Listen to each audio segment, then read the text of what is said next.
নমস্কাৰ আমাৰ নতুন এটা ব্লগলৈ আৰু আজি আমাৰ বৃদ্ধাশ্ৰম আপোনালোকৰ ডেকা চেণ্টাৰ গীতা ভাগৱত হৈ আছে আৰু বলক চাওঁ আমাৰ কেনেকৈ ককা আইতা গোটেইখিনিয়ে লগ লাগি গীতা ভাগৱত শুনি আছে।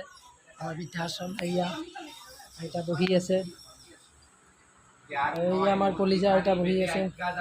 এই আমাৰ মৰমৰ কলিজা আইতা।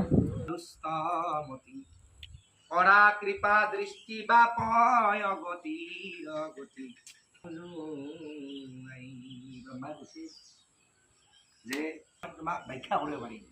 মই তোমাক বিচাৰ কৰিব পাৰিম, মই সামৰ্থ্যই নাই ইমান, কাৰণ মই তোমাৰ ঊৰ্ধত নহয়, মই তোমাৰ অধত, মই অধীন, পৰতন্ত্ৰ, আমি যে অধীন। বুদ্ধিৰ দুখত থাকি ইটো পদ চই, কত গতি ভাল কত গতি মন্দ হয়, তথাপি আশ্ৰয়ত হৰি গুণনাম, তাক বিচাৰিয়া চিত্ত কৰা সেইকাৰণে হৰিক চিন্তা কৰাৰ সময়ত মনত এইটো ভাব আনি কিনে হৰি চিন্তা কৰিব লাগে যে আমি উত্তম ভাৱে ভক্তি কৰিব পাৰছো না, আমাৰ ভক্তি কৰোঁতে হৈছে না,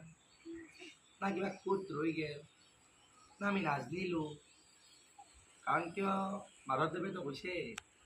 যে ভকতি মিনতি প্ৰণতি নাজানি নাই ৰাম ৰাম, ইমান পাত্ৰ নহয় যে মই উচিত উত্তম ভক্তি কৰিব পাৰিম। সেইকাৰণে মই যি ভাবে, কাৰণ নামত কোনো ধৰণৰ দুখ আৰু গুণ নাই, চলে চিদ্ৰে আসনে বসনে বাক্যে বচনে ও ডাকে ৰাম ৰাম বুঢ়া সমস্ত ব্ৰহ্মাৰ কথা কৈছে। যদিও গৰ্ভত জন্ম হৈছে, মাতৃ কৈছে নহয় মই তোমাক পুত্ৰৰূপে নহয়, মই তোমাক ইষ্টস্বৰূপে, কাৰণ মই তোমাৰ প্ৰকৃত স্বৰূপটো